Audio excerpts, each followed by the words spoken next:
السلام علیکم ورحمۃ اللہ وبرکاتہ۔ الحمد للہ رب العالمین والصلاة والسلام علی اشرف الانبیاء وسید المرسلین نبینا محمد وعلی آلہ وصحبہ اجمعین ومن تبعہم بإحسان الی یوم الدین۔ اعوذ باللہ السمیع العلیم من الشیطان الرجیم من ہمزہ ونفخہ ونفثہ۔ بسم اللہ الرحمن الرحیم۔ ان عدۃ الشہور عند اللہ 12 شہرا فی کتاب اللہ یوم خلق السماوات والارض منها 4 حرم ذلك الدین القیم فلا تظلموا فیہن انفسکم۔ سب سے پہلے ہر قسم کی حمد و ثنا، تعریف اور توصیف، کبریائی اور بڑائی اللہ رب العزت کے لیے لائق اور زیبا ہے، جو زمین و آسمان کا خالق ہے، جس نے اس ساری کائنات کو پیدا کیا ہے، جس نے آسمان پر سورج کا دیا جلایا، جو زمین پر اپنے بندوں کو رزق عطا فرماتا ہے، جو بدلیوں سے برکت کی برکھا نازل فرماتا ہے۔ ساری کائنات اللہ تعالیٰ کی خالق ہے، اور اللہ تعالیٰ کی یہ سنت ہے، ساری کائنات کا خالق اللہ ہے، اور اللہ تعالیٰ کی یہ سنت ہے کہ اللہ تعالیٰ اپنے بندوں میں سے، اپنی مخلوقات میں سے جس مخلوق کو چاہتا ہے، جس فضیلت اور جس عظمت سے چاہتا ہے نواز دیتا ہے۔ یہ اللہ تعالیٰ کی سنت ہے کہ اللہ تعالیٰ کی مخلوقات میں اللہ تعالیٰ جس مخلوق کو چاہتا ہے، جس فضیلت اور برتری سے چاہتا ہے نواز دیتا ہے، اور اللہ رب العالمین نے اپنی مخلوقات کا درجہ یکساں نہیں رکھا ہے۔ اللہ تعالیٰ نے سارے انسانوں کو پیدا کیا ہے، لیکن سارے انسان یکساں درجے اور مرتبے کے نہیں ہیں، بلکہ اللہ تعالیٰ نے انسانوں کے درجوں میں تفاوت رکھا ہے۔ بعض انسان بعض دوسرے انسانوں سے افضل ہیں۔ اس سے پہلے کی درس میں بھی یہ بات آ چکی کہ اللہ تعالیٰ کی یہ سنت ہے وَرَبُّكَ يَخْلُقُ مَا يَشَاءُ وَيَخْتَارُ، کہ آپ کا رب جو چاہتا ہے وہ پیدا کرتا ہے، اور جس کو چاہتا ہے چن لیتا ہے۔ اللہ تعالیٰ نے سارے انسانوں کو پیدا کیا، لیکن بعض انسانوں کو اللہ نے چن کر کے ان کو نبی بنا دیا، اور ان کا مرتبہ بہت بلند ہے۔ کوئی امتی انبیاء کے مرتبے کو نہیں پہنچ سکتا۔ پھر نبیوں میں بھی جو رسول ہیں ان کا مرتبہ نبیوں سے بلند ہے۔ رسولوں میں بھی جو اولو العزم من الرسل ہیں، عظیمت اور ہمت والے رسول ہیں، حضرت نوح علیہ السلام، حضرت عیسیٰ علیہ السلام، حضرت موسیٰ علیہ السلام، حضرت ابراہیم علیہ السلام، اور اللہ کے نبی محمد رسول اللہ صلی اللہ علیہ وسلم، ان کا مرتبہ دیگر رسولوں سے بلند ہے۔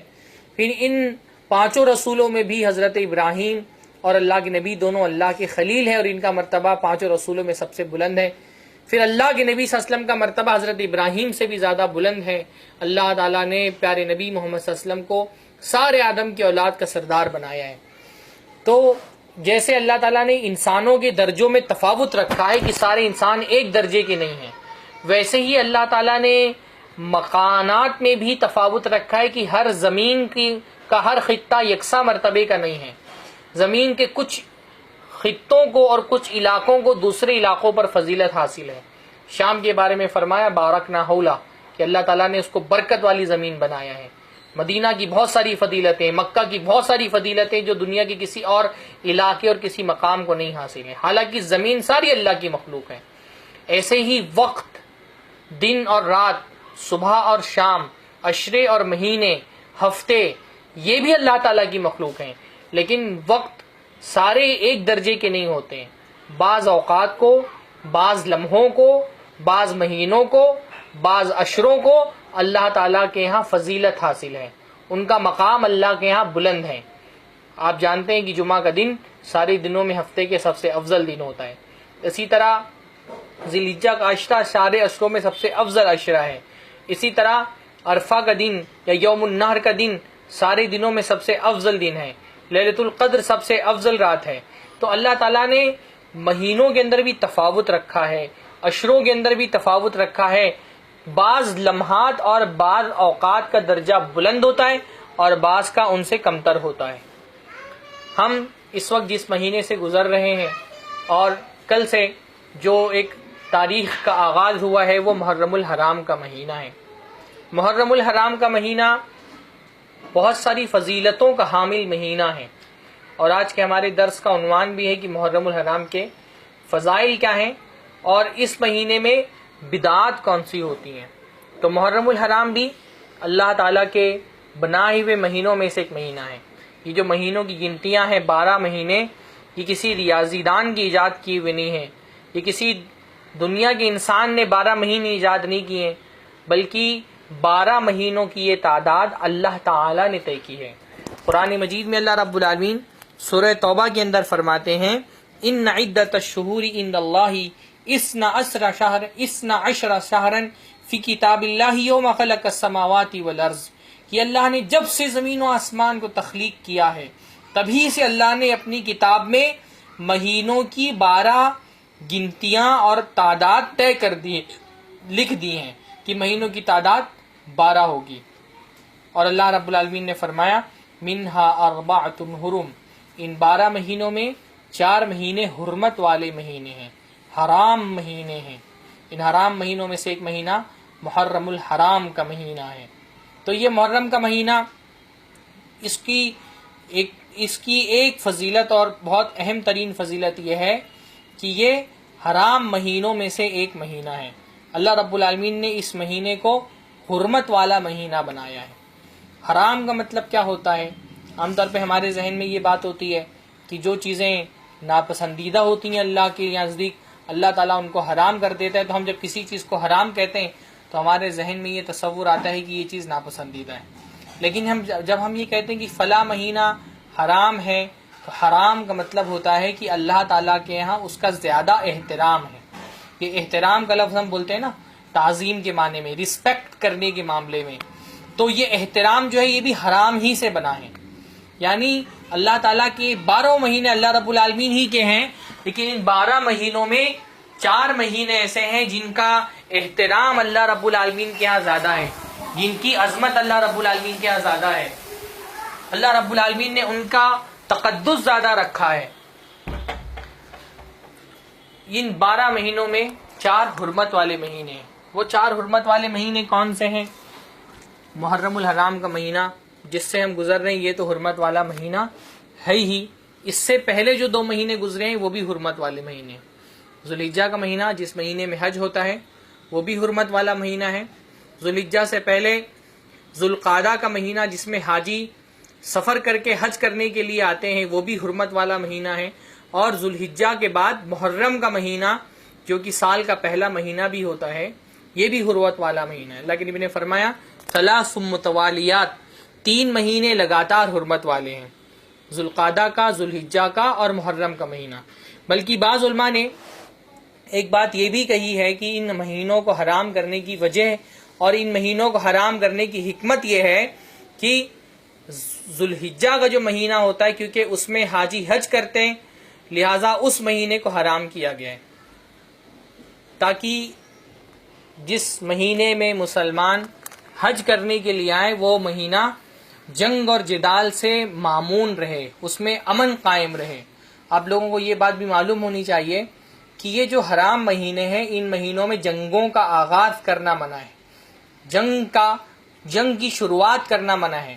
اور یہ صرف اسلام کے اندر منع نہیں ہے بلکہ اللہ کے نبی صلی اللہ علیہ وسلم کی بعثت سے پہلے عرب کے جو مشرکین تھے وہ بھی ان 4 مہینوں کا بہت احترام کرتے تھے اور ان مہینوں میں جنگ نہیں کرتے تھے، بلکہ ان کے بارے میں یہ بات آتی ہے کہ اگر کوئی انسان اپنے باپ کے قاتل پر بھی قابو پا لیتا کسی حرام مہینے میں تو اس سے کوئی تعرض نہیں کرتا، اس سے کوئی چھیڑخانی نہیں کرتا، اس کو چھوڑ دیتا کیونکہ وہ حرام مہینہ ہے اور حرام مہینے میں جنگ کرنا، قتل و خریزی کرنا منع ہے، تو اپنے باپ کے قاتل کو پا کر کے بھی درگزر کرتا، نظر انداز کرتا کیونکہ حرام مہینہ ہے۔ تو جس طرح سے مسجد حرام حرمت والی جگہ ہے اور اسی طرح سے یہ محرم الحرام کا مہینہ، ذوالحجہ کا مہینہ، ذوالقعدہ کا مہینہ، رجب کا مہینہ یہ حرام موقع ہے، اس میں جنگیں کرنا منع ہے۔ تو ذوالحجہ کے مہینے میں کو اس لیے حرام قرار دیا گیا تاکہ کوئی جنگ کی صورت حال حج کے موقع پر نہ رہے اور حاجی آسانی کے ساتھ حج کر لیں۔ اسی طرح ذوالحجہ سے پہلے ذوالقعدہ کے مہینے کو حرام کیا گیا، کیونکہ اس مہینے میں حاجی سفر کر کے حج کرنے کے لیے آتے ہیں، تو کوئی جنگ و جدال نہ ہو، قتل و خوریزی کا معاملہ نہ ہو، اور حاجی آسانی کے ساتھ مکہ پہنچ سکیں۔ اسی طرح سے ذوالحجہ کے بعد محرم کا مہینہ آتا ہے، اس کو بھی اسی لیے حرام کیا گیا تاکہ حاجی جب حج کر کے اپنے گھروں کو لوٹ رہے ہوں تو وہ امن و امان کے ساتھ اپنے گھروں کو پہنچ جائے اور کسی طرح کی پریشانی اور دقت ان کو نہ پیش آئے، کسی طرح کی قتل و خریزی اور جنگ و جدال کا معاملہ راستے میں نہ ہو۔ تو یہ 3 مہینے اللہ تعالیٰ نے لگاتار حرام کیے۔ بیچ میں ایک مہینہ رجب کا حرام ہے، تاکہ اگر بیچ کے سال میں کوئی آدمی زیارت کے مقصد سے اور عمرہ کے مقصد سے آنا چاہے تو اس کو راستہ خالی ملے اور جنگ و جدال والا معاملہ نہ ہو۔ تو یہ 4 حرمت والے مہینے ہیں، ان میں سے پہلا مہینہ ذوالقعدہ، پھر ذوالحجہ، پھر محرم، اور بیچ میں ایک رجب۔ اب ہم بھی جس مہینے سے گزر رہے ہیں یہ محرم کا مہینہ حرمت والا مہینہ ہے۔ اس مہینے کی فضیلت میں پہلی بات جو مجھے آپ لوگوں کے سامنے رکھنی ہے کہ یہ احترام والا مہینہ ہے، لہٰذا اس مہینے کی تعظیم دوسرے مہینوں سے زیادہ ہے۔ یعنی رمضان تو بلا شبہ سب سے افضل ترین مہینہ 12 مہینوں میں ہے، لیکن رمضان کے بعد علی الاطلاق رمضان کے بعد محرم کا مہینہ یہ احترام والا مہینہ ہے، یہ حرمت والا مہینہ ہے، اس کی تعظیم زیادہ کرنی ہے اور مہینوں کی بنسبت۔ اور تعظیم کرنے کا مطلب کیا ہوتا ہے؟ تعظیم کرنے کا مطلب یہ ہوتا ہے کہ اس مہینے میں خصوصی طور پہ آپ کو گناہوں سے بچنا چاہیے۔ یعنی ویسے تو کبھی بھی اللہ رب العالمین کی نافرمانی بندے کو نہیں کرنی چاہیے، اور اپنی آخری حد تک کوشش کرنا چاہیے کہ اپنے دامن کو ہم کسی گناہ سے آلودہ نہ ہونے دیں، لیکن جو حرمت والی جگہیں ہوتی ہیں اور جو حرمت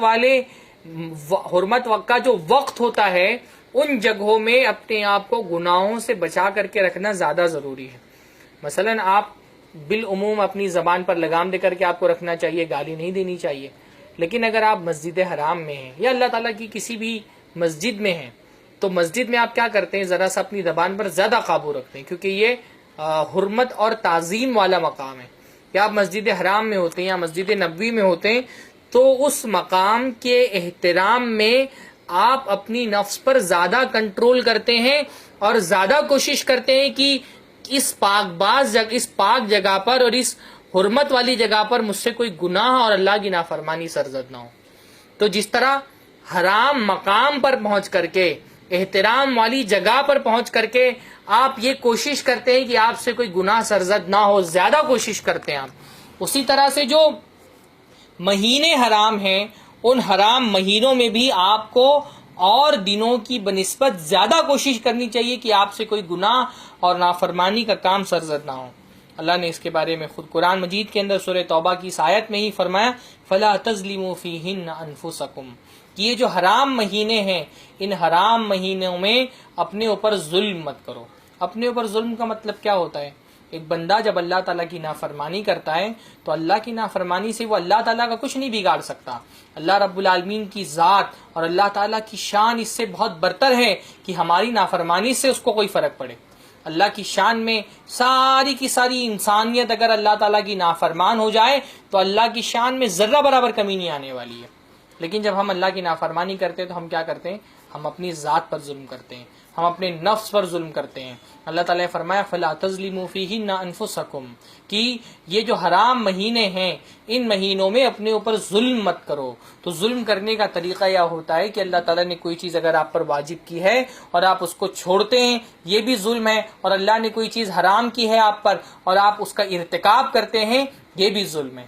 تو اور مہینوں میں تو اللہ تعالیٰ کی واجب کی ہوئی چیزوں پر عمل کرنا اس کی کوشش آپ کو کرنی ہی ہے، لیکن جو حرام مہینے ان میں زیادہ آپ کو کوشش کرنی ہے کہ اللہ تعالیٰ کی واجب کی ہوئی جو نمازیں ہیں وہ نمازیں ہم سے نہ چھوٹیں۔ اللہ تعالیٰ نے جو فرائض ہم پر عائد کیے ہیں چاہے وہ عبادت کے متعلق ہوں چاہے وہ بندوں کے حقوق کے متعلق ہوں، ان مہینوں میں حرمت والے مہینوں میں ہم کو یہ کوشش کرنی ہے کہ اللہ تعالیٰ کی نافرمانی کا کام ہم سے سرزد نہ ہو۔ جو اللہ تعالیٰ نے جو بھی ہم پر فرائض عائد کیے ہیں وہ ہم ادا کریں، اور جن چیزوں سے ہم کو روکا ہے، جو چیزیں ہم پر حرام قرار دے دی ہیں، ہم ان سے اپنے دامن عمل کو آلودہ ہونے سے بچائیں۔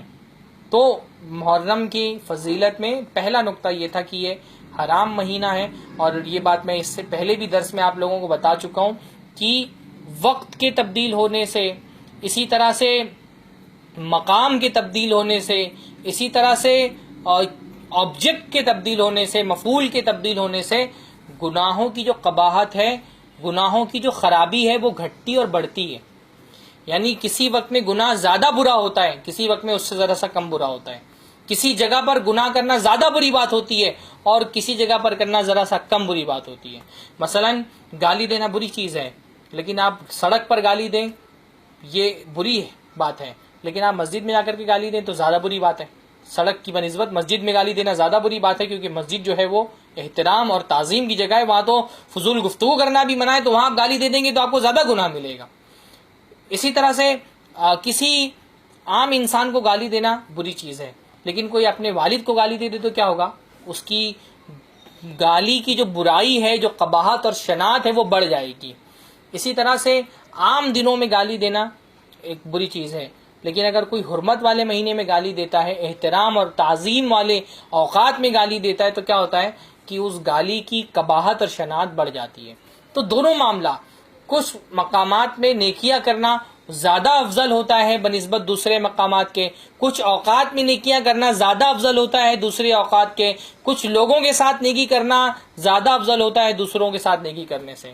تو یہ نیکی اور گناہ دونوں میں یہ معاملہ ہوتا ہے. تو ہم کو ویسے ہمیشہ اللہ تعالیٰ کی نافرمانی سے بچنا چاہیے، لیکن جو حرام مہینہ شروع ہوا ہے ایک محرم کا، حالانکہ اس سے پہلے کی بھی دونوں مہینے حرام ہی تھے، تو جو یہ کنٹینیو 3 مہینے حرام ہوتے ہیں، ان میں ہم کو زیادہ کوشش کرنا ہے کہ ہم اپنے دامن کو گناہوں سے آلودہ نہ کریں اور ان کے احترام اور ان کی تعظیم کا خیال کریں، ان کو جو تقدس اللہ نے عطا فرمایا اس کی رعایت کریں. تو محرم کی پہلی فضیلت یہ ہے. محرم کی دوسری فضیلت یہ ہے کہ اللہ تعالیٰ کی طرف نسبت کر کے اللہ کے نبی صلی اللہ علیہ وسلم نے اس کو شہر اللہ کہا ہے، اللہ کا مہینہ. تو سارے مہینے اللہ کے ہیں، محرم، صفر، ربیع الاول، ربیع الاخر، 12 مہینے اللہ کے ہیں، 12 مہینے اللہ ہی نے بنائے ہیں، اللہ ہی نے ان کی تعداد طے کی ہے. لیکن کیا ہوتا ہے کہ جب کوئی چیز کسی کو زیادہ محبوب ہوتی ہے تو وہ اس کی طرف خصوصی نسبت کر دی جاتی ہے. جیسے سارے گھر اللہ کے ہیں لیکن کعبۃ اللہ کو بیت اللہ کہا جاتا ہے، تو بیت اللہ بولنے سے اس کا مرتبہ بلند ہو جاتا ہے، حالانکہ سارے گھر اللہ کے ہیں. ساری روحیں اللہ کی ہیں لیکن حضرت عیسیٰ علیہ السلام کو روح اللہ کہا جاتا ہے، اس سے ان کا مرتبہ بلند ہو جاتا ہے. تو ہم جب کسی چیز کو بہت محبت کرتے ہیں اس سے اور اس سے بہت تعلق ہوتا ہے تو کیا کرتے ہیں؟ اس کو اپنی طرف منسوب کر لیتے ہیں نا. آپ سارے بچے اللہ کے ہوتے ہیں، سارے بچے جو ہیں حسب اللہ، سارے بچے جو ہیں وہ آپ ہی کے ہیں، لیکن آپ کبھی کسی بچے سے بہت زیادہ محبت کرتے ہیں تو آپ بولتے ہیں میرا بیٹا، حالانکہ سارے بیٹے آپ کے ہیں. لیکن آپ کسی بچی سے بہت محبت کرتے ہیں تو بول دیتے ہیں میری بیٹی، حالانکہ ساری بیٹیاں آپ کی ہیں. تو کسی چیز کو اللہ تعالیٰ کی طرف اگر خصوصی طور پہ منسوب کر دیا جائے تو اس سے اس چیز کا احترام اور اس کی عظمت اور اس کا مقام اور مرتبہ بلند ہو جاتا ہے. تو 12 مہینے ہیں سال کے، ان 12 مہینوں میں صرف ایک محرم کا مہینہ ایسا ہے جس کو اللہ کے نبی صلی اللہ علیہ وسلم نے شہر اللہ کہا ہے، اللہ کا مہینہ کہا ہے. صحیح مسلم میں ایک روایت ہے، اللہ کے نبی صلی اللہ علیہ وسلم فرماتے ہیں افضل الصیام بعد رمضان شہر اللہ المحرم، کہ رمضان کے بعد سب سے افضل روزے اللہ کے مہینے محرم کا روزہ ہے. تو اس کو اللہ کا مہینہ کہا ہے اللہ کے نبی صلی اللہ علیہ وسلم نے کہ یہ اللہ کا مہینہ ہے. اس سے اس کی عظمت اور اس کا مقام اور مرتبہ واضح ہوتا ہے. تو یہ 2 چیزیں ہو گئیں. تیسری فضیلت محرم کی یہ ہے کہ محرم کا مہینہ، اس میں روزے رکھنا افضل ہیں، نفلی روزے رکھنا افضل ہیں. تو اللہ کے نبی صلی اللہ علیہ وسلم کی حدیث ہے، پہلے میں حدیث آپ کو پڑھ کر کے سنا دیتا ہوں جس کو امام نسائی نے روایت کیا ہے اور شیخ البانی نے اس کو صحیح قرار دیا ہے. اللہ کے نبی صلی اللہ علیہ وسلم فرماتے ہیں ان افضل الصلاة بعد المفروضہ الصلاة فی جوف اللیل، کہ فرض نمازوں کے بعد سب سے افضل نماز رات کے بیچ میں نماز پڑھنا ہے. یعنی تہجد کی نماز جو پڑھی جاتی ہے رات کی تنہائی میں، وہ فرض نمازوں کے بعد نفلی نمازوں میں سب سے افضل نماز ہیں.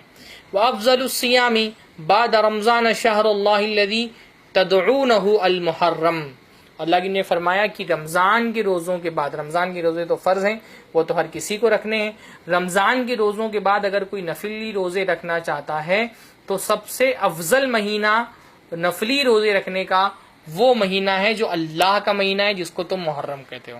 اللہ نے فرمایا کہ اللہ کے مہینے میں روزہ رکھنا رمضان کے بعد روزے رکھنے کے بعد سب سے زیادہ افضل ہے۔ تو لہٰذا یہ محرم کے پورے مہینے کی یہ فضیلت ہے کہ اس میں آپ روزہ نفلی رکھتے ہیں تو دیگر مہینوں کی بنسبت اس مہینے میں اگر آپ روزہ رکھتے ہیں تو آپ کو زیادہ ثواب ملے گا انشاءاللہ، اور زیادہ اللہ تعالیٰ کے یہاں محبوب ہے اس مہینے میں روزہ رکھنا۔ تو اس کی بھی خصوصی طور پہ اہتمام اس کا کرنا چاہیے کہ ہم اس مہینے میں اور مہینوں کی بنسبت نفلی روزہ رکھنے کی کوشش زیادہ کریں، خاص طور پہ یہ کہ ہمارے ممبئی وغیرہ میں جہاں سے ہمارے زیادہ تر سامعین ہیں تو بڑا خوبصورت سا موسم ہے اور کوئی بہت زیادہ مشقت نہیں ہے انشاءاللہ آج اگر اس موسم میں آپ روزہ رکھنا چاہیں تو، اور بہت سارے لوگ جو ہیں وہ لاک ڈاؤن کی وجہ سے گھر میں کام کر رہے ہیں تو بہت زیادہ بھاگ دوڑ بھی نہیں ہے۔ تو یہ دیکھیے ہم لوگ وہ حدیث اکثر رمضان کے مہینے میں ہی سنتے ہیں کہ اللہ تعالیٰ کو روزے دار سے اتنی محبت ہے کہ اللہ تعالیٰ نے روزے داروں کے لیے ایک الگ سے دروازہ باب الریان نام کا بنا کر کے رکھا ہے، جس سے صرف روزے دار جائیں گے۔ تو یہ جو باب الریان ہے، روزے داروں کا جو دروازہ ہے، یہ اصل میں ان لوگوں کے لیے ہے جو فرض روزوں کے علاوہ کثرت سے نفلی روزے بھی رکھتے ہیں۔ یعنی فرض روزے تو ہر مسلمان رکھتا ہے، تو یہ جو باب الریان میں جانے والے لوگ ہوں گے یہ کون لوگ ہوں گے؟ جو فرض کے علاوہ نفلی روزے بھی کثرت سے رکھتے ہیں۔ تو ہم کو یہ ہمارے یہاں ہوتا ہے کہ ہم نے رمضان میں ایک روزہ رکھا تو پھر اس کے بعد سیدھا اگلے رمضان میں ہی پھر روزہ رکھتے ہیں۔ تو یہ ٹھیک ہے، اللہ تعالیٰ نے آپ پر رمضان ہی کے روزے واجب کیے ہیں، اس کے علاوہ کوئی روزے آپ کے اوپر واجب نہیں ہیں، لیکن یہ ہے کہ آپ کو عمومی طور پہ کوشش کرنی چاہیے کہ ہفتے میں نہیں رکھ سکتے تو مہینے میں آپ کو کچھ روزے رکھنے چاہیے۔ ان کا ایک بہت اچھا اثر ہمارے کردار اور شخصیت پہ بھی ہوتا ہے۔ عام طور پہ اگر گناہوں کو آپ کو چھوڑنا ہے تو روزے آپ کے لیے بہت معاون ہوتے ہیں، اور ایک طرح سے میں بعض مرتبہ ایک تعبیر استعمال کرتا ہوں کہ آپ بہت زیادہ اگر کسی گناہ سے اپنے آپ کو بچا نہیں پا رہے تو اپنے اوپر رمضان طاری کر لیجئے۔ تو رمضان طاری کرنے کا مطلب یہ کہ آپ روزہ رکھیے، روزہ رکھنے سے نفس کو طاقت ملتی ہے گناہوں کی چھوڑنے کی، اور ایک اللہ تعالیٰ سے بندے کی قربت بڑھتی ہے۔ تو نفلی روزہ رکھنے کا ایک، اور بہت سارے لوگوں کے لیے بہت مشکل چیز بھی نہیں ہوتی ہے روزہ رکھنا، لیکن صرف ایک ذرا سی توجہ کی ضرورت ہوتی ہے۔ یعنی بہت سارے لوگ ہم میں سے ایسے ہوتے ہیں، خاص طور پہ جو جوان لوگ ہیں، وہ اگر روزہ رکھنا چاہیں تو ان کو بہت زیادہ اس کے لیے مشقت نہیں اٹھانی پڑے گی، لیکن ایک ذہن نہیں ہوتا ہے، تو ذہن سازی کرنے کی ضرورت ہے۔ تو نفلی روزہ رکھنے کے لیے بہت مناسب وقت یہ محرم کا مہینہ ہے، اس میں روزے رکھنا افضل ہیں، لہٰذا خصوصی طور پہ کوشش کرنی چاہیے کہ ہم جو ہے مختلف موقعوں پر، جیسے اللہ کے نبی صلی اللہ علیہ وسلم ایام 20 میں روزے رکھتے تھے، تو ایام 20 میں آپ روزے رکھ لیں، اور اس کے علاوہ بھی جیسے ہی موقع ملے، آپ کو کوئی فرصت ہے، چھٹی ہے، تو آپ اس میں روزے رکھ لیں۔ محرم میں خصوصی طور پہ روزے رکھنے کی زیادہ کوشش کرنی چاہیے۔ تو یہ عام نفلی روزوں کی بات ہو رہی ہے۔ عام نفلی روزوں کے بارے میں ایک بات یہ بھی ہے کہ آپ ضروری نہیں کہ سوتے ہوئے نیت کریں یا سحری کے وقت ہی نیت کریں، ایسا بھی ہو سکتا ہے کہ آپ جو ہے صبح اٹھے فجر میں اور آپ نے نماز پڑھنے کے بعد بہت دیر تک کہ کچھ نہیں کھایا پیا، پھر آپ نے سوچا کہ اس کو روزہ رکھ لیا جائے نفلی، تو اس طرح سے بھی روزہ رکھ سکتے ہیں۔ بہرحال نفلی روزہ رکھنے کا ایک مزاج محرم کے مہینے میں بنانا چاہیے۔ یہ ایک طرح کی ایسی سنت ہے جس پر بہت کم عمل لوگ کرتے ہیں، یعنی محرم میں خصوصی طور پہ کثرت سے نفلی روزے رکھنا۔ یہ پورے محرم تو روزے نہیں رکھنا ہے، اللہ کے نبی صلی اللہ علیہ وسلم رمضان کے علاوہ کسی بھی مہینے میں پورا مہینہ روزہ نہیں رکھتے تھے، لیکن پھر بھی کچھ نہ کچھ روزے رکھ لینا چاہیے تاکہ یہ ایک جو سنت ہے جس کی طرف لوگوں کی توجہ نہیں ہے وہ سنت زندہ ہو سکے۔ تو یہ ایک عمومی نفلی روزوں کا معاملہ تھا۔ اس کے علاوہ چوتھی فضیلت محرم کے مہینے کی یہ ہے کہ محرم کی 10ویں تاریخ کو خصوصی طور پہ روزہ رکھنا بہت فضیلت کا باعث ہے۔ محرم کی 10ویں تاریخ، اور آپ لوگوں کو پتہ ہے کہ محرم کی 10ویں تاریخ کو کیا کہا جاتا ہے؟ محرم کی 10ویں تاریخ کو عاشورہ کہا جاتا ہے۔ عاشورہ کا روزہ رکھنا افضل ہے، فضیلت کا باعث ہے۔ اللہ کے نبی صلی اللہ علیہ وسلم نے عاشورہ کے روزے کے بارے میں فرمایا کہ عاشورہ کا ایک دن کا روزہ یکفر السنۃ الماضیہ، اس سے پچھلے سال کیے گئے ایک سال کے گناہ اللہ رب العالمین معاف فرما دیتا ہے۔ اگر عاشورہ کا روزہ بندہ رکھتا ہے اور عاشورہ کا روزہ اللہ تعالیٰ قبول کر لیتا ہے، میں اس لیے یہ بات کہہ رہا ہوں قبول کرنے کی، کہ بہت سارے لوگوں کے ذہن میں یہ بات ہوتی ہے چلو عاشورہ کا روزہ رکھ لیا تھا اور پچھلے سارے سال کے گناہ معاف ہو گئے ہیں تو اب ہم نئے سرے سے گناہ کر سکتے ہیں۔ تو یہ مزاج نہیں ہونا چاہیے، یہ نہیں سمجھنا چاہیے کہ ہم نے عاشورہ کا روزہ رکھ لیا تو کنفرم ہمارے سارے گناہ معاف ہو گئے ہیں۔ اگر عاشورہ کا روزہ اللہ تعالیٰ نے قبول کر لیا تو آپ کے گناہ انشاءاللہ معاف ہو جائیں گے۔ تو یعنی کہ بہت سارے لوگ ایسے ہوتے ہیں نا جو روزہ رکھتے ہیں لیکن اللہ تعالیٰ کے ہاں ان کا روزہ سوائے بھوک اور پیاس کے کچھ نہیں ہوتا، اللہ کے نبی صلی اللہ علیہ وسلم کی حدیث بھی ہے۔ تو یہ نہیں سمجھنا چاہیے کہ ہم نے عاشورہ کا روزہ رکھ لیا تو لازماً ہمارے سارے گناہ معاف ہو گئے۔ اگر اللہ نے آپ کا وہ روزہ قبول کر لیا تو اللہ رب العالمین انشاءاللہ آپ کے گناہ معاف فرما دے گا۔ تو یہ بہت بڑی فضیلت کی بات ہے، اس لیے خصوصی طور پہ اللہ کے نبی صلی اللہ علیہ وسلم نے ایک دوسری حدیث میں فرمایا صیام یوم عاشورہ انی احتسب علی اللہ ان یکفر السنۃ التی قبلہ، کہ مجھے اللہ تعالیٰ سے امید ہے کہ اگر یہ عاشورہ کا روزہ اللہ رب العالمین سے امید کرتا ہوں کہ عاشورہ کا روزہ بندے کے ایک سال کے گناہوں کی مغفرت کا باعث بنے گا۔ یہاں پر ایک بات یہ بھی یاد رہنی چاہیے کہ وہ نیکیاں جن سے گناہ معاف ہوتے ہیں، یعنی مختلف حدیثوں میں جو کہا جاتا ہے کہ فلاں عمل کرو تو اس سے گناہ معاف ہو جائے گا، فلاں عمل کرو تو اس سے گناہ معاف ہو جائے گا، تو عام طور پہ جن نیکیوں کے بارے میں کہا جاتا ہے کہ اس سے گناہ معاف ہوتے ہیں تو وہ گناہ کبیرہ گناہ معاف نہیں ہوتے، کبیرہ گناہ بغیر توبہ کے معاف نہیں ہوتے ہیں۔ تو جن حدیثوں کے اندر جیسے یہ کہا گیا کہ آدمی اگر لیلۃ القدر میں قیام کر لے تو اس کے سارے گناہ معاف ہو جاتے ہیں، تو اس طرح سے گناہوں کی معافی کے حوالے سے جو فضیلتیں آتی ہیں اس کی تشریح میں علماء نے لکھا ہے کہ اللہ رب العالمین کبیرہ گناہ بغیر توبہ کے معاف نہیں کرتا ہے۔ اگر کبیرہ گناہ کیا ہے تو وہ معاف نہیں ہوگا، اس کے لیے خصوصی طور پہ اللہ تعالیٰ کے یہاں توبہ کرنی پڑے گی۔ البتہ صغیرہ گناہ اور ملامت والی جو چھوٹی چھوٹی چیزیں ہوتی ہیں جو انسان سے سرزد ہو جاتی ہیں اللہ تعالیٰ ان کو معاف کر دیتا ہے۔ اسی طرح سے وہ گناہ جن کا تعلق بندوں کے حقوق سے ہیں وہ معاف نہیں ہوتے، وہ نیکی کرنے سے معاف نہیں ہوتے جب تک کہ بندہ خود معاف نہ کر دے۔ تو ایسا کہ کسی کی زمین ہڑپ کر کے رکھی ہے، کسی کی جائیداد کھا لی ہے، کسی پر تہمت لگائی ہے، کسی کو گالی دی ہے، کسی کو تکلیف دی ہے، تو یہ جو حقوق العباد سے متعلق گناہ ہوتے ہیں وہ روزہ رکھنے سے معاف نہیں ہوں گے۔ اس کے لیے ضروری ہے کہ جس کا حق لیا تھا اس کا حق اس کو دے دے اور اس سے معافی مانگ لے، تو اللہ رب العالمین ان گناہوں کو معاف کرے گا۔ عاشورہ کا جو روزہ ہے وہ فضیلت والا روزہ ہے، اور نہ صرف یہ کہ اللہ کے نبی صلی اللہ علیہ وسلم یہ روزہ بعثت سے کے بعد رکھتے تھے، بلکہ اللہ کے نبی صلی اللہ علیہ وسلم بعثت سے پہلے، اللہ کے نبی صلی اللہ علیہ وسلم جب نبی بنا کر کے بھیجے گئے اس سے پہلے اللہ کے نبی صلی اللہ علیہ وسلم عاشورہ کا روزہ رکھتے تھے، اور زمانے جاہلیت میں لوگ عاشورہ کا روزہ رکھتے تھے، حتیٰ کہ اللہ کے نبی صلی اللہ علیہ وسلم جب تک رمضان کے روزے فرض نہیں ہوئے تھے اللہ کے نبی صلی اللہ علیہ وسلم نے لازم اور فرض کیا تھا کہ عاشورہ کا روزہ رکھا جائے۔ اور نہ صرف ہی کہ مکہ کے مشرکین رکھتے تھے بلکہ یہود بھی عاشورہ کا روزہ رکھتے تھے۔ حضرت ابو موسیٰ کی ایک روایت ہے، اس میں کہتے ہیں کانا اہل خیبر یصومون یوم عاشورہ یتخذونها عیدا ویلبسون نساءهم فیہ حلیہم، کہ اہل خیبر کے لوگ جو یہودی لوگ تھے وہ عاشورہ کے دن روزہ رکھتے تھے، اس کو اپنی عید سمجھتے تھے، اس میں اچھے اچھے کپڑے پہنتے تھے۔ تو اللہ کے نبی صلی اللہ علیہ وسلم نے فرمایا فصوموہ انتم، کہ تم بھی عاشورہ کا روزہ رکھو۔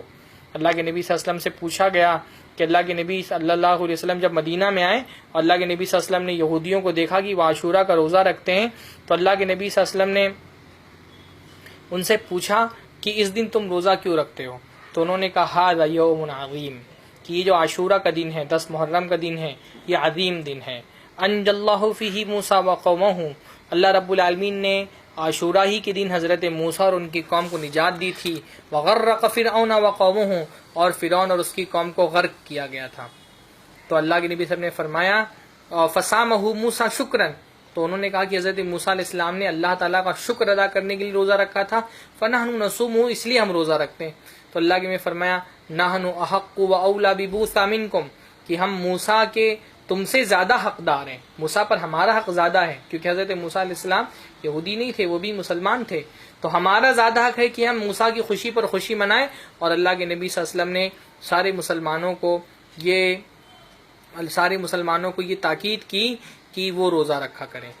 اس سے یہ پتہ چلتا ہے کہ جو عاشورہ کا دن ہے وہ اللہ تعالیٰ کے شکرانے کا دن ہے، اللہ تعالیٰ کی شکر گزاری کا دن ہے۔ اور عاشورہ کا جو روزہ ہے اس کی حکمتوں اور وجوہات میں سے ایک حکمت یہ ہے کہ اس دن اللہ تعالیٰ نے، کیونکہ دنیا کے سب سے ظالم، جابر اور سب سے بڑے نافرمان فرعون کو اللہ رب العالمین نے غرقاب کیا تھا، اور حضرت موسیٰ کو اور ان کی قوم کو فتح یابی نصیب فرمائی تھی، ہم اس کی خوشی میں عاشورہ کے دن روزہ رکھیں، اللہ تعالیٰ کا شکرانہ ادا کرنے کے لیے، اللہ تعالیٰ کا شکریہ ادا کرنے کے لیے روزہ رکھیں۔ تو صحابہ کرام بہت تاکید کے ساتھ اور بہت خصوصی اہتمام کے ساتھ روزہ رکھتے تھے، حتیٰ کہ بعض صحابہ جو چھوٹے تھے وہ یہ بیان کرتے ہیں کہ ہم عاشورہ کے دن جو ہے ہم بچے بھی روزہ رکھتے تھے عاشورہ کے دن، حتیٰ کہ اگر کوئی بچہ بھوک کی وجہ سے رونے لگتا تو اس کو کھیلنے کے لیے کھلونا دے دیا جاتا تھا۔ تو اس سے پتہ چلا کہ عاشورہ کا دن جو ہے وہ فضیلت والا دن ہے، لہٰذا اس دن روزہ رکھنا چاہیے۔ اور اس کے ساتھ ساتھ یہ بات بھی پتہ ہونی چاہیے کہ اللہ کے نبی صلی اللہ علیہ وسلم کو جب یہ بات بتائی گئی کہ اللہ کے نبی اس دن ہم بھی روزہ رکھ رہے ہیں اور اس دن یہود بھی روزہ رکھتے ہیں، تو ہمارے اس دن روزہ رکھنے سے اور یہود کے روزہ رکھنے سے ایک طرح کی مشابہت پیدا ہو جا رہی ہے۔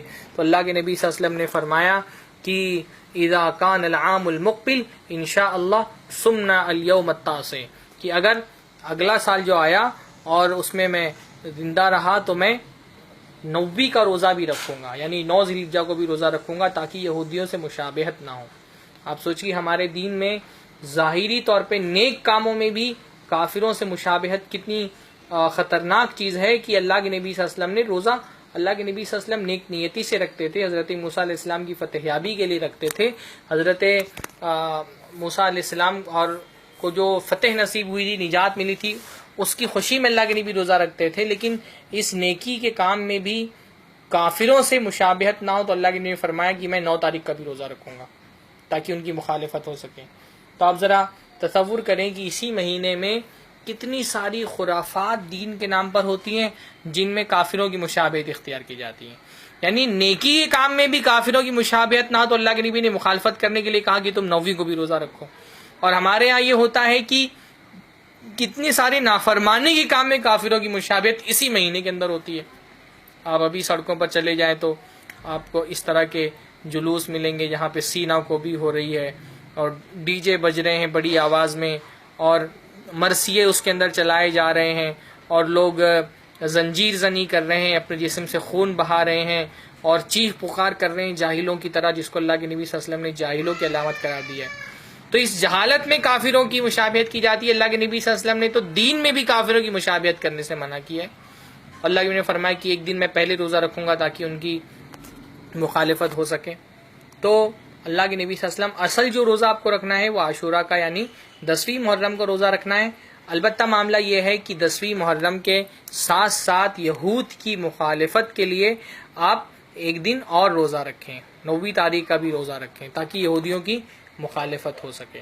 تو یہ ایک اس کی چوتھی چیز ہے جو میں نے آپ لوگوں کے سامنے رکھی۔ محرم کے مہینے کی فضیلت میں 5ویں چیز یہ ہے کہ محرم کا وہ مہینہ ہے جس سے اسلامی کیلنڈر کا آغاز ہوتا ہے، یعنی مسلمانوں کا جو کیلنڈر ہے جس کو ہم اسلامی کیلنڈر کہہ لیں، اس کو ہم ہجری کیلنڈر کہہ لیں، اس کا آغاز محرم کے مہینے سے ہوتا ہے۔ تو آپ لوگوں کو یہ بات پتہ ہوگی کہ اللہ کے نبی صلی اللہ علیہ وسلم کے زمانے میں تو کوئی ہجری کیلنڈر نہیں تھا، اور عام طور پہ سال میں کوئی بڑا واقعہ جو پیش آتا تھا اسی واقعے کی مناسبت سے اس سال کو نام دے دیا جاتا تھا۔ مثلا حضرت ابو طالب اور حضرت خدیجہ رضی اللہ تعالی عنہا کی وفات جب ہوئی تو اس سال کو عام الحزن کا نام دے دیا گیا۔ جس سال ابرہہ نے لشکر کشی کی تھی مکہ میں اس کو عام الفیل کا نام دے دیا گیا۔ تو سال میں ہونے والے کسی بڑے حادثے یا بڑے واقعے کے طرف منسوب کر کے اس سال کا نام رکھ دیا جاتا تھا کہ وہ ہاتھی والا سال ہے اور وہ غم والا سال ہے، لیکن مسلمانوں کا اپنا کوئی کیلنڈر اللہ کے نبی کے زمانے میں نہیں تھا۔ پھر حضرت عمر کا زمانہ آیا، اسلامی خلافت کا بہت سنہرا دور تھا، اور مسلمانوں کی فتوحات کی وجہ سے جو اسلامی زمین مسلمانوں کا جو خطہ تھا، وہ مسلمانوں کا ملک، وہ بہت کئی سرحدوں تک کے پھیل گیا.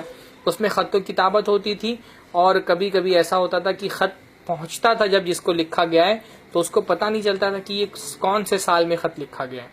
تو حضرت ابو موسیٰ اشعری نے ایک مرتبہ حضرت عمر سے یہ تکلیف اور شکایت اپنی بیان کی کہ آپ کے جب خط آتے ہیں تو ہم کو سال نہیں پتہ ہوتے، کیونکہ ہمارے پاس کوئی کیلنڈر نہیں ہے.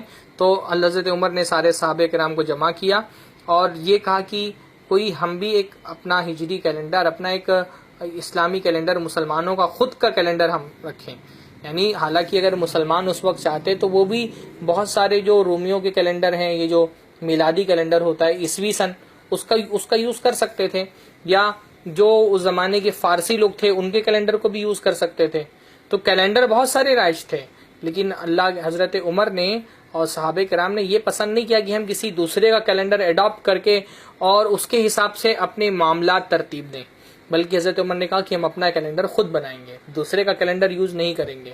اور صحابہ کرام کو جمع کیا اور ان سے کہا کہ مجھ کو بتاؤ کہ ہمارا کیلنڈر کہاں سے شروع ہونا چاہیے. تو بعض صحابہ کرام نے کہا کہ اللہ کے نبی کی پیدائش سے ہم اپنے کیلنڈر کا آغاز کرتے ہیں. بعض نے کہا کہ ہم اللہ کے نبی کی بعثت سے اپنے کیلنڈر کا آغاز کرتے ہیں، اور بعض نے کہا کہ ہم اللہ کے نبی کی ہجرت سے اپنے کیلنڈر کا آغاز کریں گے. تو حضرت عمر نے فرمایا الہجرت فرقت بین الحق والباطل، کہ ہجرت نے حق اور باطل کے درمیان تفریق کی ہے. ہجرت کی وجہ سے حق اور باطل الگ الگ ہو گئے، لہٰذا ہجرت سے ہم اپنے کیلنڈر کا آغاز کریں گے. ہجرت سے ہم اپنے کیلنڈر کا آغاز کریں گے. اس سے پتہ چلتا ہے کہ صحابہ کرام اللہ کے نبی کی پوری سیرت میں سب سے زیادہ جس واقعے کو اہمیت دیتے تھے وہ ہجرت، یعنی ہجرت کو مسلمانوں کے کیلنڈر کے آغاز کا پوائنٹ بنانا. یہ اس بات پہ دلالت کرتا ہے کہ صحابہ کرام کے نزدیک اللہ کے نبی صلی اللہ علیہ وسلم کی پیدائش اور بعثت سے زیادہ اہم ترین واقعہ کیا تھا؟ ہجرت کا واقعہ. اور یہ آپ دیکھیے صحابہ ہر جو کیلنڈر دنیا بھر کے ہوتے ہیں اس میں کیا ہوتا ہے؟ دنیا بھر کے کیلنڈر میں یہ ہوتا ہے کہ جو کوئی بہت خوشی کا موقع ہوتا ہے، اس خوشی کے موقع کے اعتبار سے کیلنڈر کا آغاز ہوتا ہے نا. عام طور پہ کسی بادشاہ کی پیدائش یا کسی بادشاہ کی تاج پوشی کو پوائنٹ بنا کر کے وہاں سے کیلنڈر کا آغاز کیا جاتا ہے، یا کسی کی پیدائش کو کیلنڈر کا پوائنٹ بنایا جاتا ہے اور وہاں سے اپنے سال کا آغاز کرتے ہیں. لیکن مسلمانوں کی جو سال کا آغاز ہوا، مسلمانوں کی جو کیلنڈر کا آغاز ہوا، وہ کوئی خوشی کا موقع نہیں تھا، وہ تو ایک جد و جہد کا اور ایک اللہ تعالیٰ کے کلمے کو بلند کرنے کے لیے ایک طرح کی قربانی جو اپنے اللہ کے نبی صلی اللہ علیہ وسلم نے دی تھی، اپنے وطن اور اپنے ملک اور اپنے گھر بار اور اپنی جائیداد کو چھوڑنے کی، اس قربانی اور وہ انتہائی تکلیف کے موقع پر جب اللہ کے نبی صلی اللہ علیہ وسلم کی آنکھوں سے آنسو جاری تھے، اللہ کے نبی صلی اللہ علیہ وسلم اپنا محبوب وطن چھوڑ کر کے جا رہے تھے، اور اللہ کے نبی صلی اللہ علیہ وسلم کو انتہائی تکلیف کے حالات میں اللہ کے نبی صلی اللہ علیہ وسلم مکہ چھوڑ کر کے نکلے تھے، بہت قسم پرسی کے عالم میں نکلے تھے. مسلمانوں نے اس قربانی اور اس انتہائی جدوجہد اور اس سنگھرش کو ایک طرح سے اپنے لیے علامت بنایا اپنے کیلنڈر کے لیے. وہ سنگھرش کرنا اور لڑنا، حالات کا مقابلہ کرنا، ہمت دکھانا، یعنی مسلمانوں کے کیلنڈر سے یہ تاثرات ہیں جو وہ ابھرتے ہیں. وہ کوئی خوشی کے اللہ کے نبی کی پیدائش وغیرہ کو، وہ بھی صحابہ کرام کو پتا تھا اللہ کے نبی کی پیدائش کب ہوئی، لیکن اس کو کیلنڈر، جیسے حضرت عیسیٰ علیہ السلام کی پیدائش کو عیسائیوں نے اپنے کیلنڈر کا ایک پوائنٹ بنایا، اور ہم جو یہ سن دیکھتے ہیں جیسے 2020 چل رہا ہے، تو یہ کیا ہے؟ یہ میلادی سن ہے. یہ حضرت عیسیٰ علیہ السلام کی پیدائش سے اس کی شروعات ہوئی ہے، یعنی پیدائش حضرت عیسیٰ کی پیدائش کے بعد سے لے کر اب تک 2020 سال گزر چکے ہیں. مسلمانوں نے اللہ کے نبی کی پیدائش کو پوائنٹ نہیں بنایا. ان کے نزدیک زیادہ اہمیت کس بات کی تھی؟ اللہ کے نبی صلی اللہ علیہ وسلم کی ہجرت کی زیادہ اہمیت تھی، اس لیے اس کو پوائنٹ بنایا گیا. اور اس کے لیے پھر یہ طے کیا گیا کہ محرم کا مہینہ جو ہے وہ ہمارے کیلنڈر کے آغاز کا مہینہ ہونا چاہیے. اس کے بارے میں بھی حضرت عمر نے مشورہ کیا مختلف صحابہ کرام سے. تو بعض لوگوں نے کہا کہ رمضان کو ہم اپنے آغاز کا مہینہ بنائیں گے، کہ رمضان میں جو ہے ہمارا کیلنڈر رمضان سے شروع ہو. بعض لوگوں نے کہا کہ ربیع الاول کو ہم اپنے کیلنڈر کا پہلا مہینہ بنائیں گے، کیونکہ ربیع الاول ہی وہ پہلا مہینہ تھا جب اللہ کے نبی ہجرت کر کے مدینہ تشریف لائے تھے. یعنی مدینہ تشریف لانے کے بعد سب سے پہلا جو چاند دکھا تھا وہ ربیع الاول کا دکھا تھا. بعض صحابہ کرام نے کہا کہ انصار نے اللہ کے نبی صلی اللہ علیہ وسلم کے ہاتھ پر جو ہجرت کی بیعت کی تھی وہ کیونکہ محرم کے مہینے میں ہوئی تھی، اس لیے محرم کے مہینے کو ہم اپنے سال کا آغاز اور پہلا مہینہ بنائیں گے۔ حضرت عمر نے اس مشورے کو قبول کیا اور محرم اس طرح سے مسلمانوں کے سال کا پہلا مہینہ قرار پایا۔ تو یہ سال جب شروع ہوتا ہے اور محرم کا مہینہ جب آتا ہے تو ہم اللہ کے نبی صلی اللہ علیہ وسلم کی ہجرت ہم کو یاد آتی ہے، اور اللہ کے نبی صلی اللہ علیہ وسلم کی ہجرت ایک طرح کی قربانی ہے، اور ہم کو یہ سبق دیتی ہے کہ ایک بندے کو اللہ تعالیٰ کی دین کی سربلندی کے لیے جتنا جب قربانی کا موقع آئے، جو قربانی اللہ تعالیٰ کی دین کی سربلندی کے لیے ہم کو دینی ہو، ہم اس کو دینے کے لیے تیار ہیں۔ اللہ کے نبی صلی اللہ علیہ وسلم نے اپنے وطن کو ترک کر دیا، اپنے وطن کی قربانی دی۔ اس سے ہم کو یہ پتہ چلتا ہے کہ دین کے لیے وطن چھوڑا جا سکتا ہے، وطن کے لیے دین نہیں چھوڑا جا سکتا۔ یہ اس زمانے میں خاص طور پہ جو نیشن اسٹیٹ کا اور نیشنلزم کا جو تصور ہے، اور اس میں بہت سارے لوگ اس طرح کی بات کرنے لگتے ہیں کہ ہمارے لیے وطن بھی اتنا ہی محبوب ہے جتنا دین ہمارے لیے محبوب ہے۔ ایک اسکالر صاحب سے پوچھا گیا کہ آپ پہلے ہندوستانی ہیں یا پہلے مسلمان ہیں، تو انہوں نے کہا کہ آپ نے ایسے ہی سوال کر لیا کہ آپ کو آپ کی دائیں آنکھ زیادہ محبوب ہے یا بائیں آنکھ زیادہ محبوب ہے۔ ارے بھائی، اسلام تو ہمارا سب سے بڑا سرمایہ ہے، سب سے بڑی نعمت ہمارے لیے ہے۔ وطن تو ہماری پہچان ہے، بلا شبہ ہم وطن سے محبت کرتے ہیں، کیونکہ ہر انسان کو اپنے وطن سے محبت ہوتی ہے، اللہ تعالیٰ نے اس کی فطرت میں رکھا ہے۔ تو مجھ کو ہندوستان سے محبت ہے، ہندوستان میں مجھ کو جو ہے ممبئی سے زیادہ محبت ہے، پھر ممبرا میں رہتا ہوں تو مجھے ممبرا سے اور زیادہ مجھ کو ممبرا محبوب ہے۔ تو اپنے علاقے سے محبت کرنا یہ منع نہیں ہے، لیکن علاقے یا وطن کی محبت دین کی محبت پر غالب نہیں آنی چاہیے۔ بلا شبہ دین جو ہے وہ ہم کو زیادہ محبوب ہے۔ دین کے لیے اللہ نہ کرے کہ ایسا کبھی موقع ہے، لیکن اگر دین کے لیے وطن چھوڑنا پڑے تو ایک مسلمان کو اس کے لیے بھی تیار رہنا چاہیے۔ اللہ کے نبی صلی اللہ علیہ وسلم کی ہجرت سے ہم کو یہ سبق ملتا ہے کہ اللہ تعالیٰ کی دین کو سربلند کرنے کے لیے اللہ کے نبی صلی اللہ علیہ وسلم نے اپنا وطن تک کے چھوڑ دیا۔ تو یہ اسلامی کیلنڈر کا پہلا مہینہ ہے، محرم کا مہینہ۔ اور ہم کو دیکھیے، میں نے جو شروع میں بھی ایک بات آپ سے کہی کہ صحابہ کرام اگر چاہتے تو کسی دوسرے کا کیلنڈر اڈاپٹ کر کے اس کے حساب سے اپنے تاریخیں لکھتے، لیکن کیلنڈر جو ہوتا ہے وہ کسی ایک کلچر کو ریپرزینٹ کرنے والا ہوتا ہے، کسی کلچر کا حصہ ہوتا ہے۔ ہمارے کلچر کو جو کیلنڈر ریپرزینٹ کرتا ہے وہ کون سا کیلنڈر ہے؟ ہجری کیلنڈر۔ ہم بہت افسوس سے ہم کو یہ بات کہنی پڑ رہی ہے کہ ہم نے اپنے کیلنڈر کو چھوڑ کر کے دوسروں کا کیلنڈر اپنی زندگی میں رائج کر لیا ہے۔ ٹھیک ہے، شریعت میں منع نہیں ہے، آپ دوسروں کے کیلنڈر کا ضرورتوں کے اعتبار سے استعمال کر سکتے ہیں، لیکن ترجیح اپنے کیلنڈر کو دینی چاہیے۔ اور ترجیح نہیں دے رہے تو کم سے کم آپ اپنے کیلنڈر کو اپنی زندگی میں رکھیے تو۔ لیکن صورتحال یہ ہے کہ بیشتر، یعنی میں سمجھتا ہوں کہ 50-60% مسلمان تو ایسے ہوں گے جن کو ابھی ہجری مہینوں کے نام بھی نہیں پتا ہوں گے۔ بہت چیلنج کے ساتھ یہ بات بول سکتا ہوں کہ 50-60% مسلمانوں کو ابھی ہجری مہینوں کے، یعنی 50-60% میں احتیاط سے بول رہا ہوں، ورنہ یہ تعداد اس سے زیادہ ہوگی۔ آپ کسی بھی عام مسلمان سے جا کر کے پوچھیں کہ ہجری جو 12 مہینے ان کے نام بتاؤ، تو آپ کو بہت کم مسلمان ایسے ملیں گے جو ہجری مہینوں کے نام آپ کو بتا سکیں، کیونکہ ہم نے اس کو اپنی زندگی میں رائج ہی نہیں کیا ہے۔ سوائے عید کے اور بقرہ عید کے ہم کبھی چاند نہیں، بلکہ اب تو عید میں بھی چاند نہیں دیکھتے لوگ۔ میں نے اس عید میں بھی دیکھا اور عید الاضحیٰ کے موقع پہ بھی دیکھا، لوگ چاند دیکھنے کی کوشش ہی نہیں کرتے۔ عید کے موقع پہ بھی چاند لوگ جو ہے وہ تلاش کر رہے ہوتے ہیں ٹی وی کے اوپر اور موبائل کے اوپر کہ کوئی خبر آئی کہ نہیں آئی۔ ہماری زندگی میں ہم نے اپنی زندگی سے اس کیلنڈر کو نکال دیا۔ صحابہ کرام کے زمانے میں بہت سارے آپشن تھے، کہ بہت سارے الگ الگ کیلنڈر تھے کہ وہ کسی کیلنڈر کو ایڈاپٹ کر لیتے اور اپنے یہاں پر رائج کر دیتے، لیکن انہوں نے اپنا کیلنڈر خود کا ایجاد کیا کہ ہم مسلمان ہیں تو ہمارا کیلنڈر بھی خود کا ہونا چاہیے۔ تو ہم نے جس طرح سے غیروں کی تہذیب اور غیروں کا کلچر اپنی زندگی میں نافذ کر لیا ہے، ایسے ہی غیروں کا کیلنڈر بھی ایسا نافذ کر لے کہ اپنا کیلنڈر ہم نے چھوڑ دیا۔ ایسا نہیں ہونا چاہیے۔ ہجری تاریخیں آپ کو یاد رکھنی چاہیے۔ آپ دیکھیے ہماری جو عبادتیں ہیں وہ اسی کیلنڈر کے حساب سے ہوتی ہیں نا۔ عید آپ کو منانی ہے تو کیسے آپ منائیں گے؟ اسی مہینے جو ہجری کیلنڈر ہے اسی کے حساب سے آپ عید منائیں گے۔ آپ کو عید الاضحیٰ منانی ہے، آپ کو محرم کے روزے رکھنے، تو یہ ساری چیزیں آپ کو اس کیلنڈر کے حساب سے دیکھ کر کے آپ کو چلنی ہے۔ حتیٰ کہ جو فقہی احکامات ہوتے ہیں وہ بھی اس میں بھی آپ کو کس کو فالو کرنا ہے۔ یعنی مان لیجیے ایک عورت ہے، اس کے شوہر کا انتقال ہو گیا، تو اس کے شوہر کے انتقال کے بعد اس کو کتنا عدت رکھنی ہے؟ 4 مہینہ 10 دن۔ تو 4 مہینہ 10 دن کون سے؟ 4 مہینہ 10 دن جنوری فروری مارچ اپریل کے نہیں، 4 مہینہ 10 دن ہجری مہینوں کے. اس کو حساب رکھنا پڑے گا کہ کون سا مہینہ کب شروع ہوا اور کب ختم ہوا. اس کو چاند دیکھنا پڑے گا، اس کو یاد رکھنا پڑے گا کہ مہینہ کب شروع ہو رہا ہے، کب ختم ہو رہا ہے، اور کتنا میری عدت کا وقت گزرا ہے. اور عدت کوئی معمولی چیز نہیں ہے. اگر عدت کے درمیان اس نے کسی سے شادی کر لی تو اس کا نکاح نہیں ہوگا.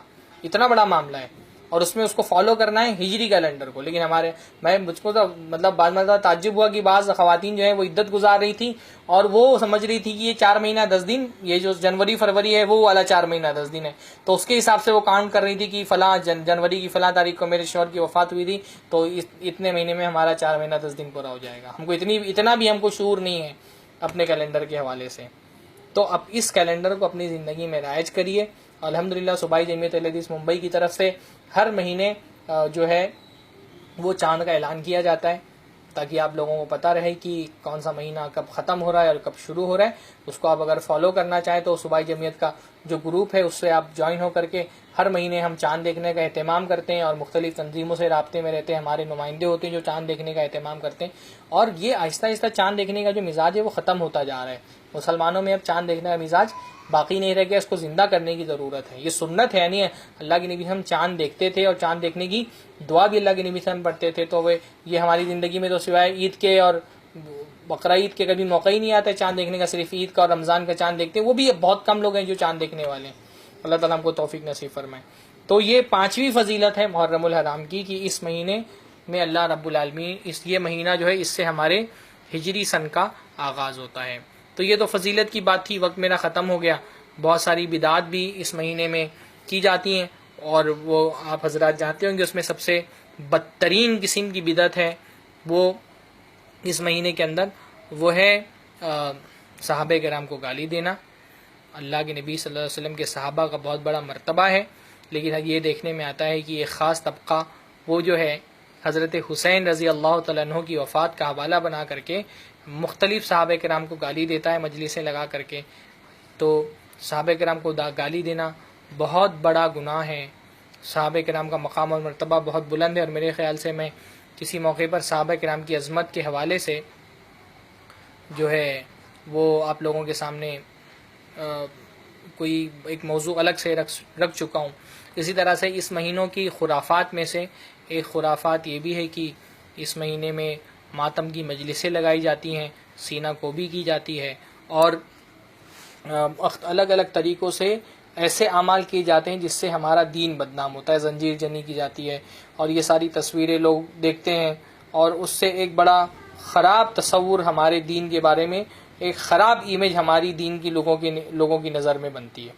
یعنی یہ جو ماتم کی مجلسیں ہوتی ہیں، ان ماتم کی مجلسوں میں لوگ اپنے سینوں کو پیٹ کر کے اور اس میں چھری اور چاقو مار کر کے خون نکالتے ہیں. حتیٰ کہ بعض تصویروں میں یہ دیکھنے میں آیا ہے کہ لوگ جو ہیں وہ اپنے چھوٹے چھوٹے بچوں کے سروں پر چھری چلا کر کے ان کو لہو لہان کر دیتے ہیں. تو ہمارا دین ماتم کا دین نہیں ہے، ہمارا دین تو صبر کا دین ہے. پہلی بات ہے کہ حضرت حسین رضی اللہ تعالیٰ عنہ کی جو ہے ان کی وفات 10 محرم کو ہوئی، اس کا کوئی پختہ ثبوت نہیں ہے. ہاں تاریخی روایات ہیں، لیکن وہ تاریخی روایات اکثر ضعیف ہیں. اور اگر مان لیجیے کہ حضرت حسین رضی اللہ تعالیٰ کی وفات 10 محرم کو ہوئی بھی ہے تو بھی ہمارے دین میں ماتم کا کوئی تصور نہیں ہے. ہمارے دین میں تو معاملہ یہ ہے کہ ایک عورت صرف جو ہے وہ 4 مہینہ 10 دن عدت گزار سکتی ہے، باقی 3 دن سے زیادہ تو کسی کا غم منانا جائز نہیں ہے. اور وہ بھی اس طرح سے غم منانا ماتھے پر چھری چلا کر کے اور سینے پیٹ کر کے، یہ تو ہمارے دین کی تعلیم نہیں ہے. اللہ کے نبی ہم نے فرمایا لیس منا من لطم الخدود وشق الجیوب ودعا بدعوى الجاہلیہ، کہ وہ ہم میں سے نہیں ہے جو اپنے چہروں کو مارے، جھاپڑ مارے اپنے چہرے پر، تماچے مارے، وشق الجیوب اور اپنا گریبان پھاڑ لے، ودعا بدعوى الجاہلیہ اور جاہلیت کی پکارے. یعنی یہ جاہلیت کے کام ہے، یہ جاہلیت کے کام ہے، ہم کو اس سے بچنا چاہیے. اسی طرح سے اس مہینے میں ہونے والی بدعتوں میں سے ایک بدعت یہ بھی ہے کہ بہت سارے لوگ خصوصی طور پہ عاشورہ کے دن دعا کرتے ہیں. اللہ کے نبی صلی اللہ علیہ وسلم سے کوئی ایسی حدیث ثابت نہیں ہے جس میں خصوصی طور پہ عاشورہ کے دن دعا کی جائے. اسی طرح سے ایک موضوع روایت یہ آتی ہے کہ عاشورہ کے دن جو لوگ اپنے کھانوں، اپنے اہل و عیال جو ہے ان پر اپنا دسترخوان وسیع کریں گے تو اللہ تعالیٰ ان کو سارے سال وسعت عطا فرمائے گا۔ یہ روایت بھی اللہ کے نبی صلی اللہ علیہ وسلم سے ثابت نہیں ہے۔ مختلف علماء کرام نے اس کو ضعیف بلکہ موضوع کہا ہے، یعنی امام ابن الجوزی رحمہ اللہ نے باقاعدہ اس کو موضوعات میں اپنے ذکر کیا ہے۔ امام ابن حجر جو بہت بڑے عالم ہیں، انہوں نے اس حدیث کو منکر کہا ہے، اور امام ابن تیمیہ وغیرہ نے تو یہاں تک بات کہی کہ اس طرح کی حدیثیں اصل میں روافظ کی ضد میں گڑھی گئی ہیں، کیونکہ جو شیعہ حضرات ہیں وہ اس دن ماتم کرتے ہیں، تو ان کو جلانے کے لیے خاص طور پہ اس طرح کی حدیثیں گڑھی گئی ہیں کہ اس دن خصوصی طور پہ کھانا وغیرہ زیادہ کھایا جائے۔ اچھا، بعض لوگوں کو یہ بھی دیکھنے میں آیا ہے کہ وہ اس حدیث پر عمل اس طرح سے کرتے ہیں کہ عاشورہ کا دن جب ختم ہو جاتا ہے اور مغرب کے بعد جب روزہ ختم ہو جاتا ہے، اس کے بعد جو ہے وہ خوب اپنا دسترخوان پھیلا کر کے اور خوب زیادہ کھانا کھاتے کھلاتے ہیں اپنے گھر والوں کو، حالانکہ جب مغرب کا وقت ختم ہو گیا تب تو 11 محرم کی تاریخ شروع ہو گئی ہے۔ تو یہ بھی یعنی یہ عمل جو ہے وہ نہ صحابہ کرام کے زمانے میں پایا گیا، نہ ہی اس عمل پر جو ہے وہ جو ہمارے اسلاف تھے ان کے ہاں یہ عمل بھی نہیں پایا جاتا تھا، اور مختلف جو ہے محدثین نے اس بات کی وضاحت کی ہے۔ اب وہ جو سند کی پوری تحقیق کا معاملہ ہے تو آج کے درس میں اتنی گنجائش نہیں کہ میں پوری سند نکال کر کے اور اس کی تحقیق آپ لوگوں کے سامنے پیش کروں۔ بس معاملہ یہ ہے کہ یہ صحابہ کرام اور کسی کے زمانے میں، تابعین اور نیک لوگوں کے زمانے میں اس طرح کا کوئی معاملہ نہیں پایا جاتا تھا۔ امام تیمیہ نے اس روایت کے بارے میں کہا ہے، امام تیمیہ کا مقام بہت بلند ہے، وہ کہتے ہیں لا اصل لہ فلم یرہ شیئا، کہ اس حدیث کی کوئی اصل نہیں ہے، اس حدیث کو وہ کوئی اہمیت نہیں دیتے تھے، یعنی توسیع طعام کی روایت، عاشورہ کے دن خصوصی طور پہ کھانا زیادہ کھانے کھلانے، اپنے گھر والوں کو کھانا کھلانے کی روایت۔